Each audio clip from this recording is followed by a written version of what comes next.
70가지 감사라는 제목으로 같이 나누고 싶습니다. 여러분들은 보실 때 그 사람에게 문제가 많이 보이시나요? 아니면 감사할 것이 많이 보이시나요? 구체적으로 한번 배우자를 생각하면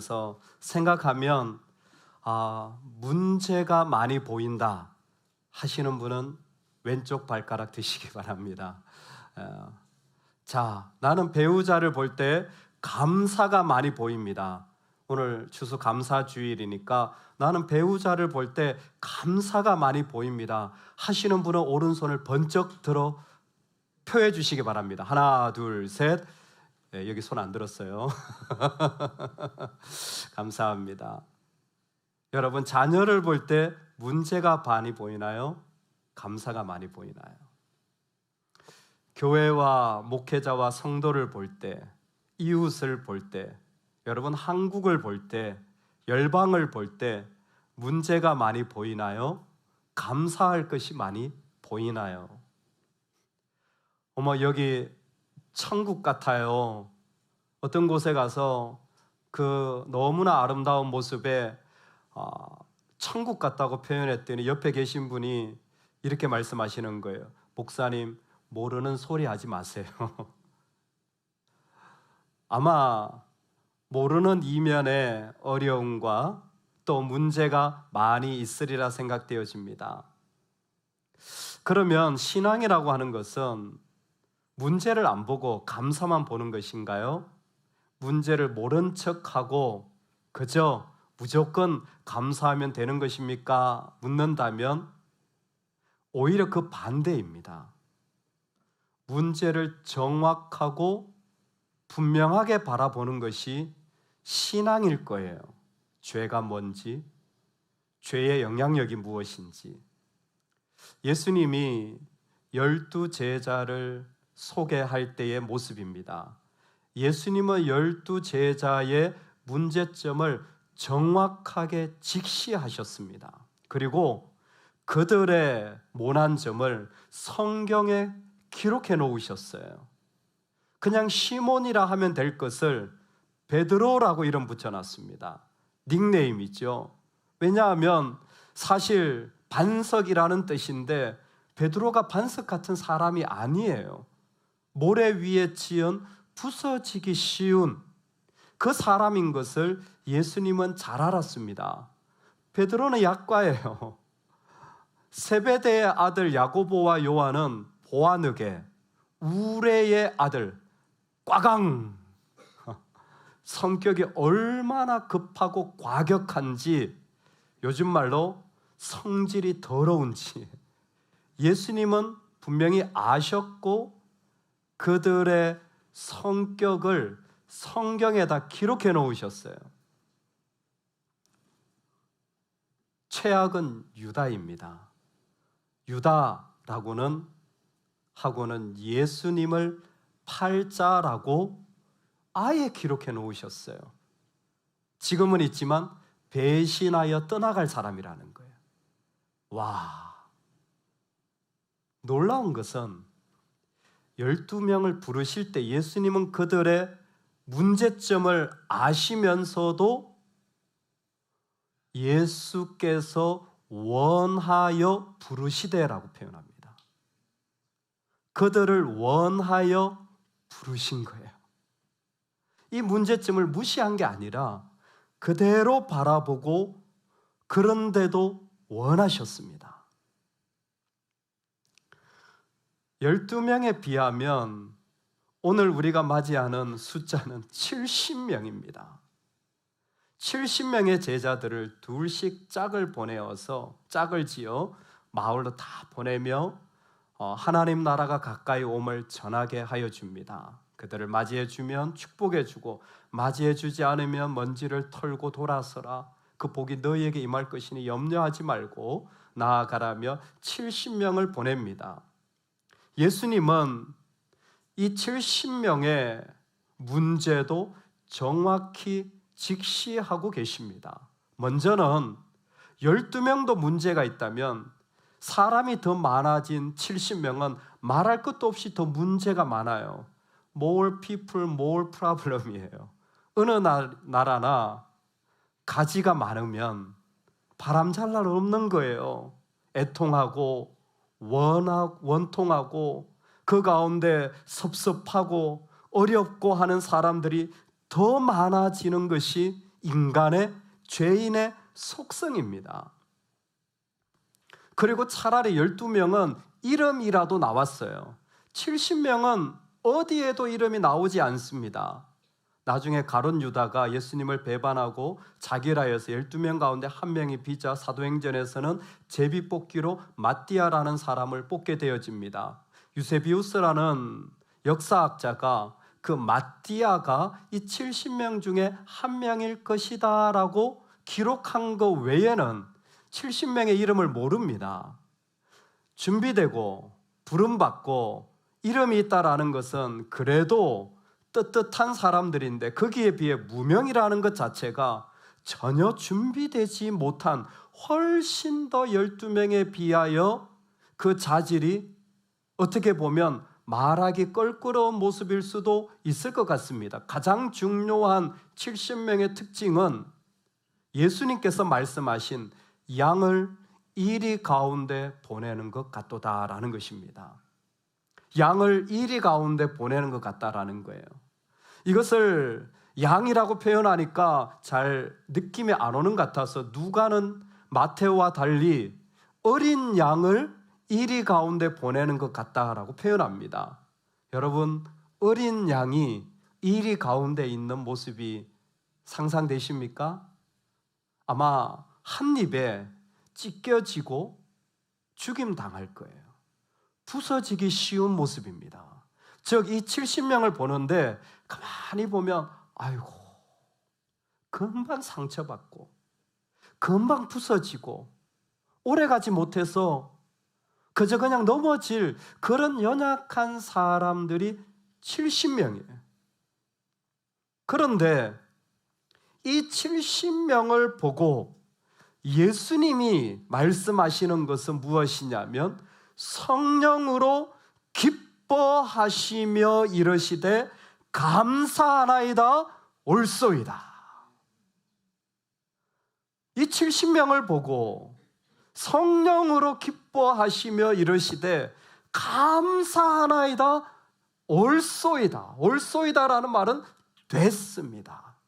와, 아니 그 봐도 문제가 있는 사람들보다 더 부서지기 쉬운 연약한 이 사람들 보고 분명히 예수님 못 보신 것도 아닌데 예수님은 성령으로 기뻐하시며 이르시되 감사하나이다 옳소이다 라고 선포하는 겁니다. 여러분, 이것이 믿음이 우리에게 주신 축복의 자리입니다. 우리도 예수님처럼 살아갈 수 있게 될 줄로 믿습니다. 예수님이 서신 자리에 우리 모두가 함께 서기를 주의 이름으로 축원합니다. 그때 예수께서 성령으로 기뻐하시며 이르시되 천지의 주제이신 아버지여 이것을 지혜롭고 설계 있는 자들에게는 숨기시고 어린 아이들에게 나타내심을 감사하나이다 옳소이다. 이렇게 된 것이 아버지의 뜻이니이다. 그 제자들이 돌아온 모습을 보며 예수님 안에는 말할 수 없는 감사와 기쁨이 있습니다. 어떻게 명확한 문제가 있는데 시간이 갈수록 이 문제가 줄어들지 많아질지 알 수 없는 내 눈에 보이는 문제가 말할 수 없이 큰데 기뻐하며 감사할 수 있다는 말입니까? 여러분, 그 핵심 메시지는 예수님께서 우리에게 하신 바로 이 말씀입니다. 제자들이 나아갔다가 돌아옵니다. 예수님 보십시오. 우리가 주님의 권능으로 귀신을 쫓아내고 그렇게 역사를 이루었습니다. 예수님 우리 사역이 너무 잘 되었어요. 예수님 보십시오. 제가 이런 아름다운 일을 정말 잘했습니다. 요즘으로 치면 금메달을 따거나 좋은 학교에 들어가거나 아니면 어떤 영예스러운 상에 받는 자리에 그들이 성취를 이룬 모습일지도 모르겠습니다. 그런데 그때 예수님이 하시는 말씀이 무엇이냐면 너희가 귀신을 쫓아낸 것으로 기뻐하지 말고 너희 이름이 하늘에 기록된 것으로 기뻐하라. 여러분, 이게 핵심 메시지입니다. 우리의 이름이 하늘에 있는 것으로 기뻐할 수 있기를 주의 이름으로 축원합니다. 따라합시다. 나는 하나님 편입니다. 여러분, 이거 한 가지만 기억하십시오. 나는 하나님 편입니다. 할렐루야. 나는 하나님 편입니다. 하늘에 기록되었다라는 것은 두 가지 의미가 있어요. 그 사람이 사역한 것을 하나님이 다 기억해서 상 주신다는 의미가 있고, 하늘에 기억되라는 것은 그 사람이 하늘나라 사람이라는 거예요. 오늘 여기서는 그 사람이 하늘나라 사람이라는 거예요.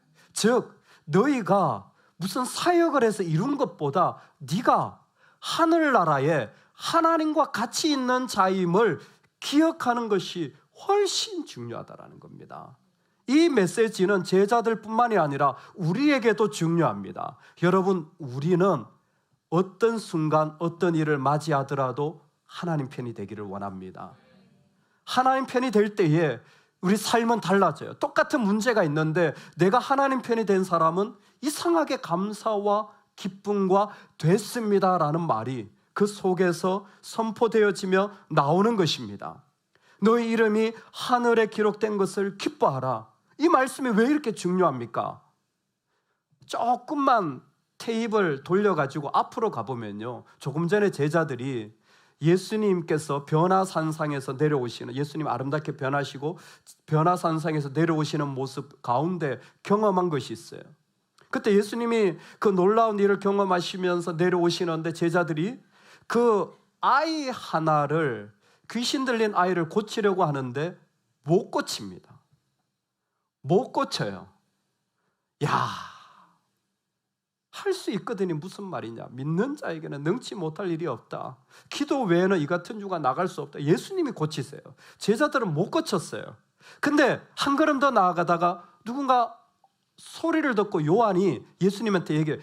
예수님, 지금요 저한테 소식이 하나 왔는데요, 무슨 일이 났는지 아세요? 어떤 사람이, 우리가 아닌데 어떤 사람이 예수님의 이름으로 귀신을 쫓아냈다고 합니다. 지금 제자들은 못 쫓아냈어요. 근데 어떤 사람이 쫓아냈다는 거예요. 그래서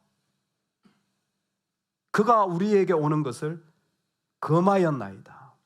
왜냐하면 우리 무리가 아니기 때문입니다. 예수님도 모르고 예수님을 따르지도 않는데 예수님의 이름을 사용한다라는 것은 옳지 않습니다. 제자들은 예수님의 이름이 우리 무리에 있어야 된다고 생각했습니다. 모든 인간이 가지는, 모든 사람이 가지는 공통 분모가 이겁니다.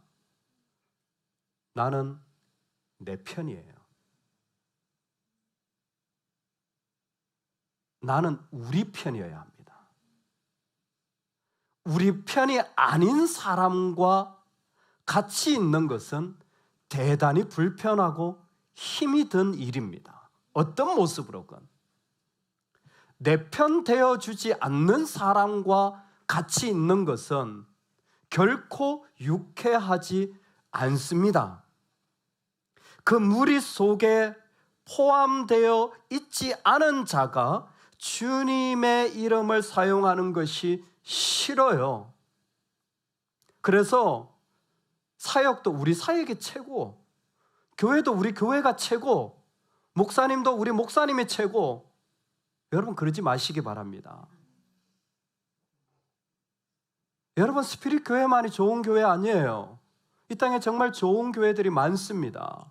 하나님 우리를 부르셔서 함께하는 거예요. 뭐 전 목사님이 최고다, 그 얼굴 빼고는 없어요. 마음은 이해가 되지만 우리는 항상 자꾸 우리 편을 걷게 되어져요. 제일 무서운 건 내 편입니다.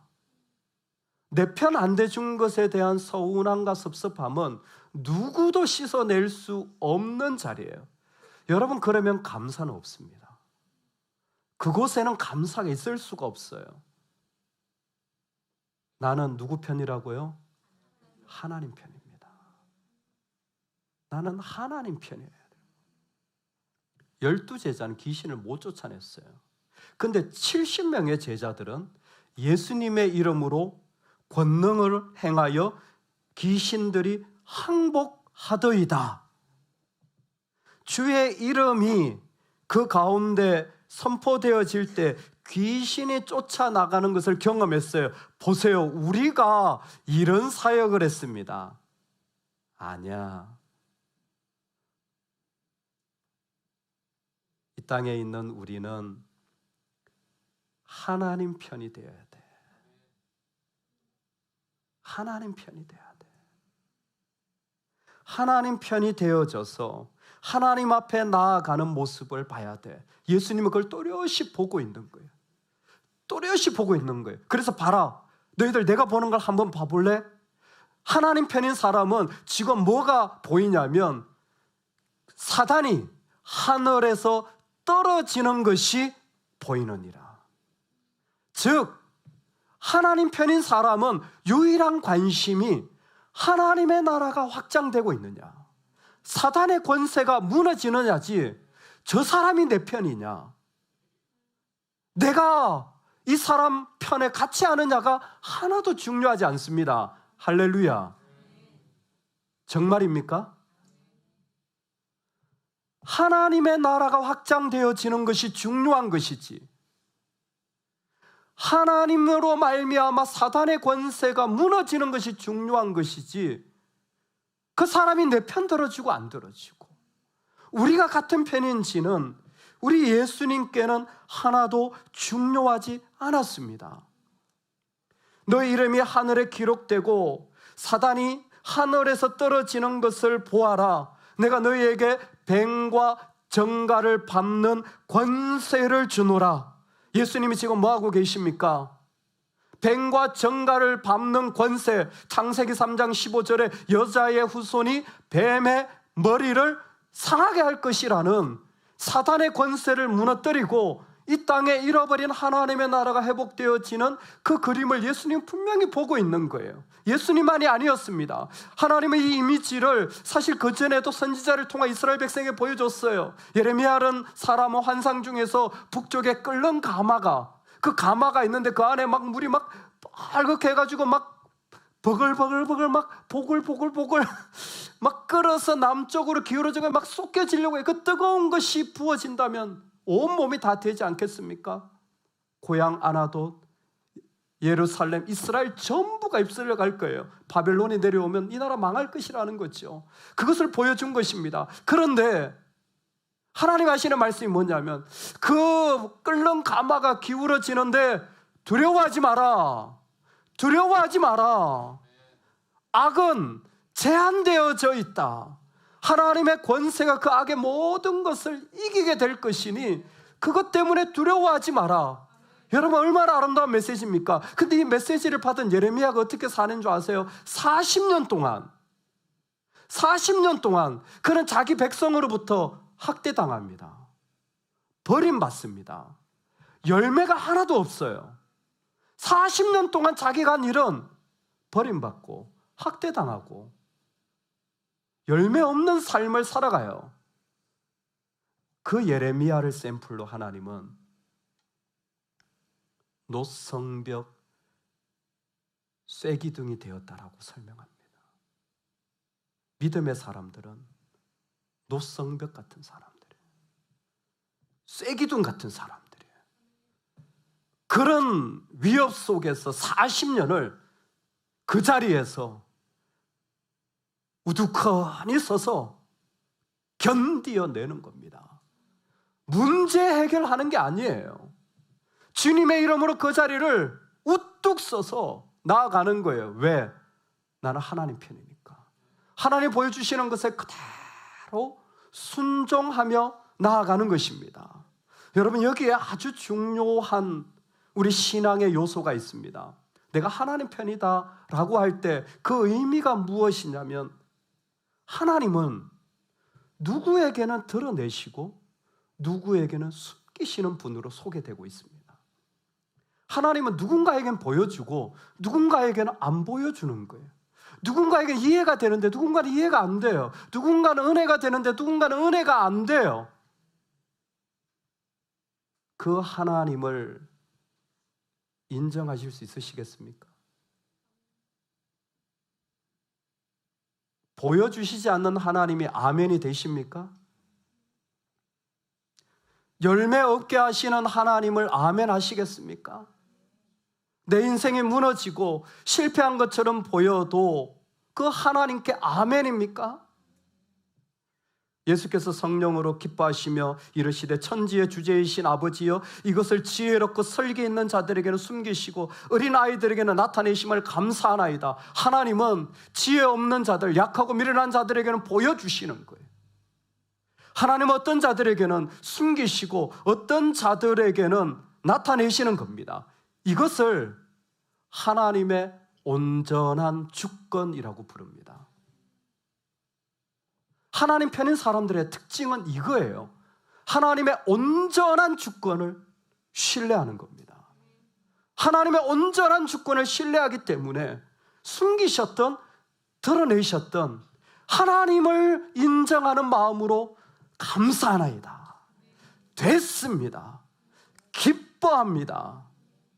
여러분, 이게 우리의 신앙이에요. 우리 믿음이 이런 길이에요. 그래서 예수님께서 내 아버지께서 모든 것을 내게 주셨으니 아버지 외에는 아들이 누구인지 아는 자가 없고 아들과 또 아들의 소원대로 계시를 받은 자 외에는 아버지가 누구인지 아는 자가 없나이다 하시고, 아버지의 그 모든 것을 예수님에게 다 주신 거예요. 말씀 그대로 아버지께서 모든 것을 내게 주셨으니, 그래서 그 아버지의 권능을 제자들에게 나눠줄 때 제자들은 귀신도 쫓아내고 역사도 이루는 겁니다. 여러분, 제가 질문 하나 드릴게요. 예수님이 제자들에게 귀신을 쫓아내는 것으로 귀신은 쫓겨갔습니다. 그런데 귀신의 능력이 완전히 굴복당하는 순간은 지금이 아닙니다. 언제일까요? 십자가입니다. 아버지께서 내게 모든 것을 다 주셨어요. 아버지께서 내게 모든 것을 다 주셨다는 예수님의 고백 안에는 귀신을 쫓아내는 능력도 있고 십자가의 죽음도 있습니다. 예수님은 아시는 거예요. 이 기쁨과 영광 속에 예수님이 완전히 찢어져서 죽어져야 되는 십자가의 자리도 있고, 그것조차도 믿고 신뢰하는 것이 예수님이 하나님 아버지를 향해 신뢰하는 모습이었어요. 아침에 성경 읽는데 예수님처럼 사역하면 참 쉽겠다라는 엉뚱한 생각이 들었습니다. 예수님처럼 목회하면 얼마나 좋을까? 예수님, 저도 좀 예수님처럼 목회하게 해주세요. 예수님 어떻게 목회하시냐면요, 예수님이 지나가기만 하시잖아요. 그러면 사람들이 손만 대도 병이 다 나아요. 지나가는데 옷만 스쳐도 병이 다 나아요. 여러분들은 오늘 예배 마치고 전 목사를 한번 스쳐 지나가시기 바랍니다. 병이 낫는지 안 낫는지. 여러분, 목회가 얼마나 간단합니까? 만지기만 했는데 병이 다 나았어. 우와, 목사님, 너무 좋습니다. 이야, 이럴 수가. 의사도 안 된다고요. 목사님 최고. 뭐 문제가 있어요? No problem. 얼마나 간단해요. 하나님, 저도 좀 이렇게 목회하게 해주세요. 아마 하나님 그러실 거예요. 근데 너 십자가 감당할 수 있겠니?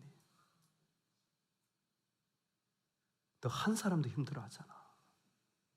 두 사람도 힘들어하잖아. 여러분, 그 자리 들어가 보셨습니까? 세 사람만 어려워도 숨도 못 쉬잖아. 온 인류의 죄를 네가 감당할 수 있겠어? 모든 것을 내게 주셨으니 라고 할 때 아버지에 대한 전적인 신뢰로 그것이 아버지가 내게 주신 것이라면, 그것이 아버지가 내게 주신 것이기 때문에 나는 기뻐합니다.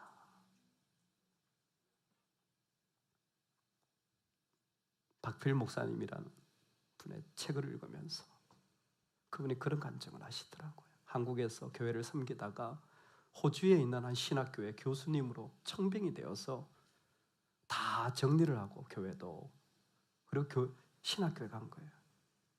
호주에 도착을 했는데 일이 어떻게 잘못되려고 하는지, 도착했는데 계약이 안 되고 고용할 수 없다고 호주에서 갑자기 낙동강 오리알이 된 거예요. 한국은 다 정리했고 뭐 가져갈 것도 없어서 그냥 간단하게 갔는데 갑자기 그렇게 돼버려요. 애들도 있고 가정도 있어서 뭐 그냥 있을 수는 없잖아요. 그래서 뭘 할 수 있나 찾아봤더니 본인으로서 목사님 하실 수 있는 일이 뭐냐면 마트에 그 손님이 두고 간 카트 정리하는, 이건 뭐 기술이나 영어가 필요가 없으니까 그걸 할 수 있겠더래요. 그래서 그걸 얻어가지고 하는데, 아니 나라가 커서 그런지 사람들 덩치가 그런지 카트도 크고 1층에서 올라가야 되는데 올라가는 길이 40m랍니다. 근데 카트를 밀고 올라가야 되는 거예요. 뭐 한두 개씩 하면 이건 일하는 것 같지 않으니까 금방 잘리는 거죠. 그래서 어느 정도의 카트를 밀고 올라가는데 그분 표현이 7m 올라가니까 자기가 뒤로 밀리기 시작하더래요. 몸이 왜소한데 카트의 무게를 감당이 안 되는 거예요. 올라가야 되는데 뒤로 밀리는 거예요, 자꾸. 근데 때마침 그때 매니저가 그 호주 백인이 지나가면서 한마디 하더래요. Are you okay? 너 괜찮니? 근데 직감적으로 이거 힘들다 그러면 잘릴 것 같아가지고 I'm okay. 그리고는 진짜 사력을 다해서 카트를 밀어서 겨우겨우 올려놓고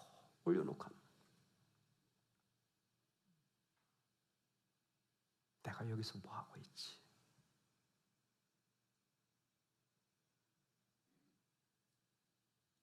근데 그분이 그렇게 말하는 거예요. 하나님이 허락하신 자리라면 이것도 감사합니다. 하나님 편이니까. 나는 다른 거 못해도 내 하나님을 신뢰하니까 그 하나님이 나에게 이곳에 있으라 하면, 그 하나님이 나에게 이렇게 살라 하시면, 그 하나님이 나에게 이렇게 걸어가라 하시면, 하나님 나는 감사할 거예요. 나는 기뻐할 거예요. 나는 즐거워할 거예요. 내 하나님 때문에. 오늘 주님이 우리에게 허락하여 주시는 이 아름다운 자리, 믿음의 자리, 예수님께서 우리에게 너는 하나님 편이야, 너희 이름에 하나님, 그 하늘나라에 기록된 것을 기뻐하라, 누구도 빼앗아 갈 수 없는 감사의 자리, 기쁨의 자리, 오늘 우리 모두가 누릴 수 있기를 주의 이름으로 축원합니다. 아멘.